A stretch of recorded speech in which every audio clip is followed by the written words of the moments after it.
أعوذ بالله من السميع العليم من الشيطان الرجيم بسم الله الرحمن الرحيم الحمد لله والصلاة والسلام على أشرف الأنبياء والمرسلين سيدنا ونبينا محمد صلى الله تعالى عليه وسلم وعلى آله وصحبه أجمعين.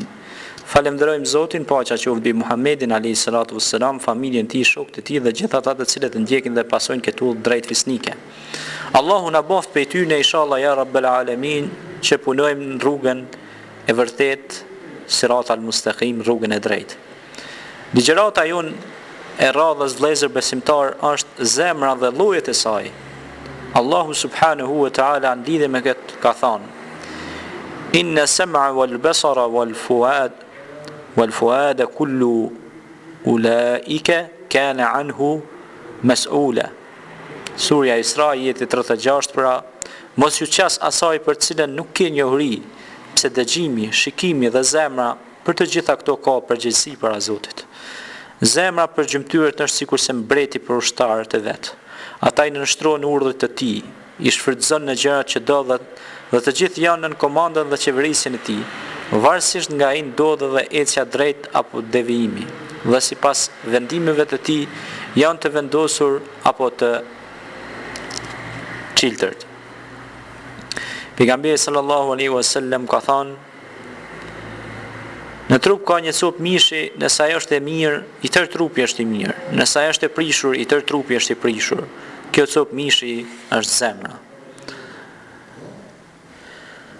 Pra, na tregohet se ky hadith na tregon se mbarësimi i lëvizjeve të njeriu dhe i gjymtyrëve të tij, largimin nga dalesat fetare dhe ikja nga dyshimet realizohen varësisht nga mbarështrimi i zemrës. Nëse zemra e tij është e shëndosh, e në të ka vetëm dashuri për Allahun dhe frikë nga rënja në gjërat të cilat Zoti nuk i don.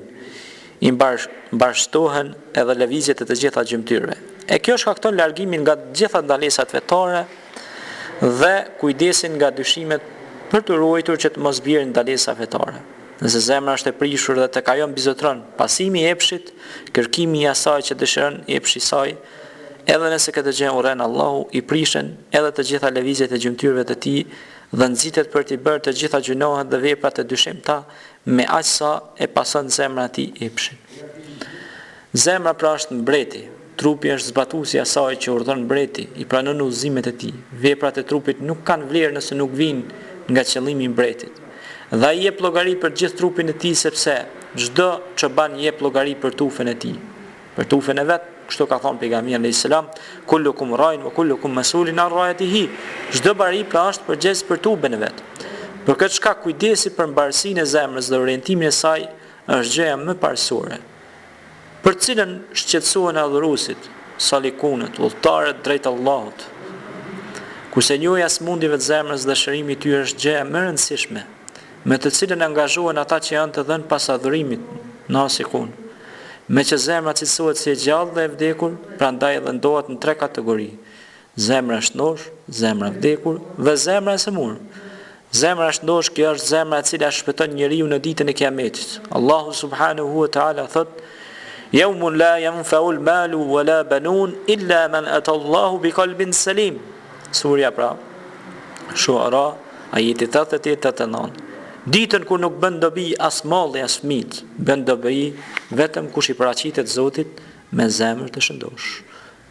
Zemra e cila është e shëndosh nga çdo epsh që bie ndesh me urdhën dhe ndalesën e Allahut, me çdo dyshim që i kundërvihet lajmit të tij, ka shpëtuar nga çdo adhurim ndaj dikujt tjetër përveç Allahut, ka shpëtuar nga çdo gjykim tjetër veç gjykimit të pejgamberit sallallahu alaihi wasallam, dhe arriti të ketë adhurim të pastër ndaj Allahut subhanahu wa taala, në vullnet, dashuri, në mbështetje, pendim, në përulje, frikë, respekt dhe shpresë.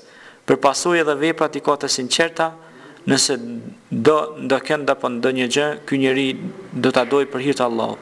Nëse urren do kënd apo ndonjë gjë, do ta urrej për hir të Allahut. Nëse jep ndokujt i jep për hir të Allahut, dhe nëse i ndalon dikujt diçka pra, e ndalon për hir të Allahut. Ky njeri nuk mjaftohet me kaq, por vazhdon derisa të shpëtojë nga çdo nënshtrim dhe gjykim tjetër veç gjykimit të Muhamedit alayhis salatu wassalam, të dërguarit ton. Ai është i vendosur me një vendosmëri të prerë, se vetëm atë duhet të pasojë dhe askën tjetër veç tij, në fjalët dhe në veprat e tij. Prandaj nuk e parakalon atë as me besim, as me fjalë e as me vepër. Allahu subhanahu wa ta'ala thot: "Ya ayyuhalladhina amanu la tuqaddimu bayna yaday Allahi war rasul wattaqullaha innallaha samiun alim." Pra, Hujurat ajetin 1, o besimtar mos bëni asgjë para se të orientoni në udhëzimet e Zotit dhe të dërguarit të Tij. Keni kujdes Allahun, se me të vërtetë Allahu i dëgjon të gjitha dhe i di të gjitha. Dhe në 2, zemra e vdekur. Zemra e vdekur është e kundërta e zemrës së shëndoshtë. Kjo zemër nuk e njeh Zotin e vet, nuk e adhuron sipas urdhit të Tij, nuk e respekton atë që do ai dhe është i kënaqur me të. Po lëviz sipas epshit dhe kënaqësive të Tij, edhe pse këto veprime mund ta hidhrojnë dhe mlefosin Allahun. Shqetësimi i Tij kryesor është të arrijë epshin dhe kënaqësinë e Tij, pa marrë parasysh se e hidhron apo e kënaq Allahin. Ky njeri adhuron tjetër kënd veç Allahut. Nëse do do kënd dhe ndonjë gjë e do sipas epshit të Tij. Nëse urren do kënd apo ndonjë gjë e urren sipas epshit të Tij. Nëse jep dikujt diçka i jep sipas epshit të Tij. Nëse ndalon dikujt diçka i ndalon sipas epshit të Tij. Pra epshi i Tij ka përparësi tek ai dhe kjo vepër është më e dashur për të se sa të kënaqë Allahun e vet. Epshi është imami i Tij, pra prisi i Tij, pasioni udhëheci i Tij, ignoranca vozitsi, pra shoferi i Tij, shkujdesi mjeti bartës i Tij, mendja e Tij është e zhytur në mendimet se si ti fitoj gjërat e dunjas, është i dehur më prej epshit vet dhe dashurisë pas dunjas. E thrasin nga larg për tek Allahu dhe ahireti. Mirë po ai nuk i përgjigjet këshilluesit, por pason çdo shejtan. Dunjaja e kënaq apo e hidhron, kurse epshi e verbon dhe e shurdhon nga çdo gjë veç të kotës. Prandaj shoqërimi me këtë njeri që ka këtë lloj zemër smundje, përzia me të helm, ndjenja me të shkatrim. Kurse tjetra në tërë zemra se mur, kjo zemër ka jetë e shëndet dhe ka smundje. Herë është pra më e gjallë dhe shëndosht, e herë është më e semur. Ajo i nënshtrohet asaj gjendje që e mbizotron. Në të ka dashuri ndaj Allahut, besim, sinqeritet, mbështetje. E kjo është lënda e jetës dhe e shëndetit kësaj zemre. Por ka edhe epshe, dhenja për parësia atyre, kujdes për arritjen e tyre, zili, mendjemallësi, vetpëlqim, gjërat të cilat janë lënda e sëmundjes dhe shkatrimit të saj. Kjo zemër është në sprovë mes dy thirrësve. Thirrësit që e thret për tek Allahu, pejgamberi dhe ahireti, jeta e mshushme, dhe thirrësit që e thret për jetën e tanishme dhe vjeljen e fryteve të sotme. Kjo zemër i përgjigjet atij që ka më afër me shtëpi dhe atij që e ka kumshi. Zemra po është e gjallë, e përulur, e butë dhe vetëdijshme. Zemra e dytë është e thatë dhe e vdekur. Zemra e tretë është e semur, mund të jetë më afër shërimit dhe shpëtimit dhe mund të jetë më afër shtimit të sëmundjes dhe shkatrimit. Simptomat e zemrës së shëndos dhe smur, simptomat e smundjeve të zemrës. Ndodh që njeriu t'i semuret zemra dhe t'i shtohet sëmundja, e mos ta ketë kuptuar këtë gjë, madje mundet të ndodhë t'i vdes zemra dhe mos ta kuptoj këtë gjë. Prandaj njeriu duhet t'i di simptomat e sëmundjes dhe të vdekjes së zemrës. Prej simptomat e sëmundjes a vdekjes është kur njeriu nuk i dhemin plagët e mëkateve, as mosnjohja të vërtetës, as besimet e tij të kota, sepse kur zemra është e gjallë dhe e shëndosh, e ndjen dhemjen, kur i vijnë veprat e këqija dhe i dhem mosnjohja së vërtetës. Këto ndjenja i ka të fuqishme, aq sa ka shëndetin të mirë. Ndodh që ta ndjej dhembjen, por më rënd i duket hidhësira e ilaçit. Prandaj jep përparësi mbetjes së dhembjes sesa vështirësisë së konsumimit të ilaçit. Prej simptomave të sëmundjes së zemrës është mos përdorimi i ushqimeve të dobishme dhe përdorimi i ushqimeve të dëmshme, largimi nga ilaçet e dobishme dhe dhënia pas gjërave që i shkaktojnë sëmundjet e dëmshme. Zemra shëndosh i jep përparësi të dobishmes dhe shërueses, e jo asaj të dëmshmes dhe sëmundësjellëses. Kurse zemra e semur bën të kundërtën. Ushqimi më i dobishëm është ushqimi i besimit, imanit, kurse ilaçi më i dobishëm është ilaçi nga Kurani. Prej simptomave pra të shëndetit një zemre është shtektimi nga donjoja dhe vendosja në ahiret. Qëndron aty aq gjatë sikur të ishte prej banorëve të saj. ky njeri në gjend të huajt i cili ka ardhur në këtë dunja për të marrë nevojën e tij dhe të kthehet më pas në vatanin e vet. Ashtu siç i ka thënë pejgamberi sallallahu alaihi wasallam Abdullah ibn Umerit radhiyallahu anhu, "Hi në dunja pra si yabanxhi apo guraba, garib apo kalimtar i rastit. Kurse sa herë që i se murë zemra njeriut, ai jep përparësi dunjas, aty vendoset dhe bëhet banor me banim të përhershëm i saj. Prej simptomave të shëndetit të zemrës është këmbgulja e zemrës për të penduar tek Allahu, për të përulur atij, të ndërlidhet dhe të varet prej tij me vashmëri e dashuri të plotë për Allahun subhanahu wa taala. Zemra e cila mbushet me dashurinë ndaj Allahut, saqë s'ka nevojë për dashurinë ndaj asgjëje tjetër, i mjafton përmendja e Allahut dhe nuk ka nevojë të përmendë askën tjetër veç Allahut. Vetëm atij i shërben dhe nuk ka nevojë të shërbejë askujt tjetër përveç tij. Prej simptomave të shëndetit të zemrës është edhe fakti se kur të ikë ndonjë adhurim i zakonshëm apo dhikër i zakonshëm, ndjen dhëmje më të madhe se sa ai që humb pasuri.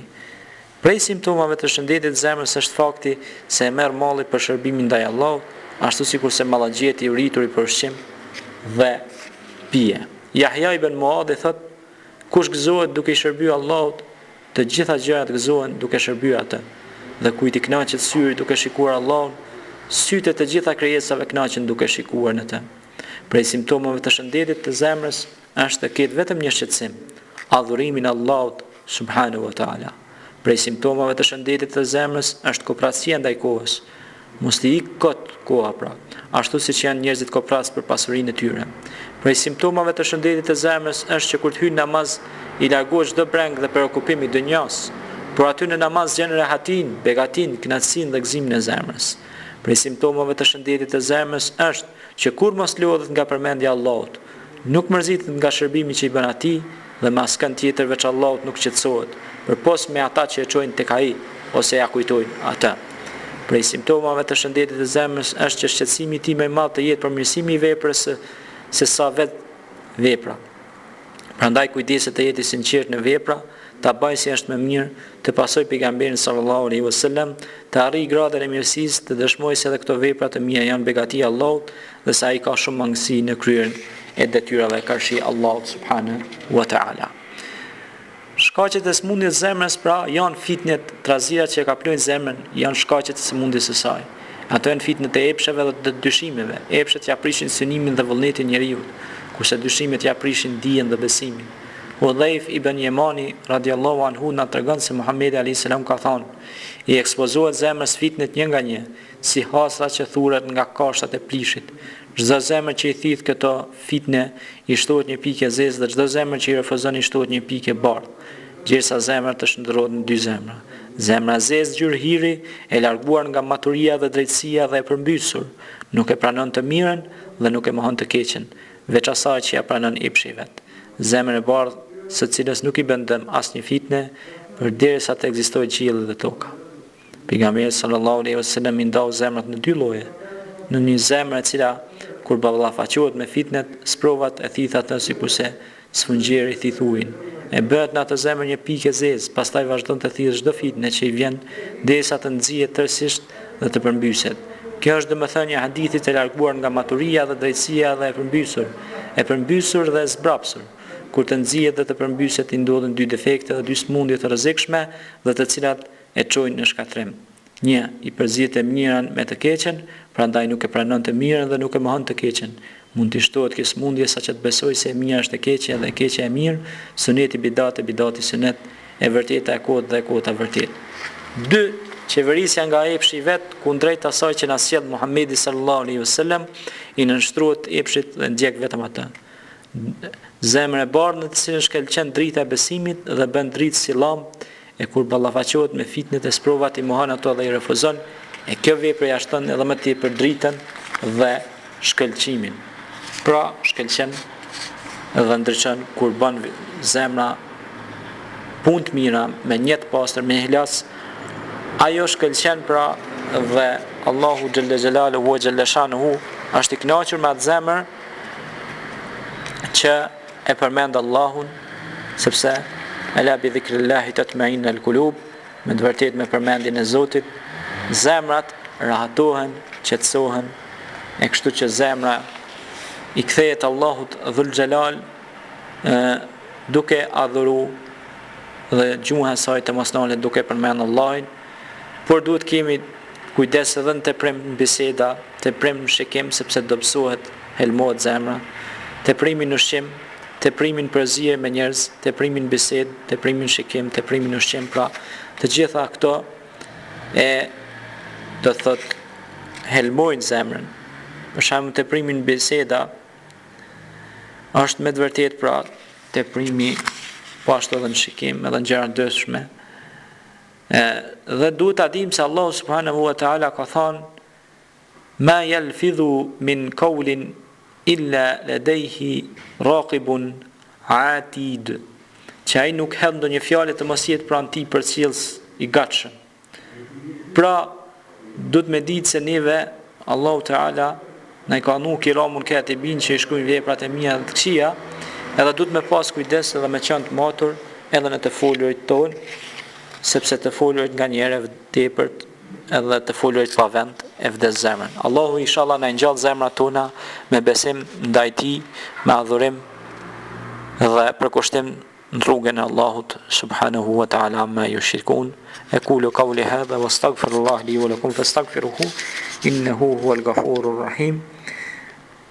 السلام عليكم ورحمة الله تعالى وبركاته.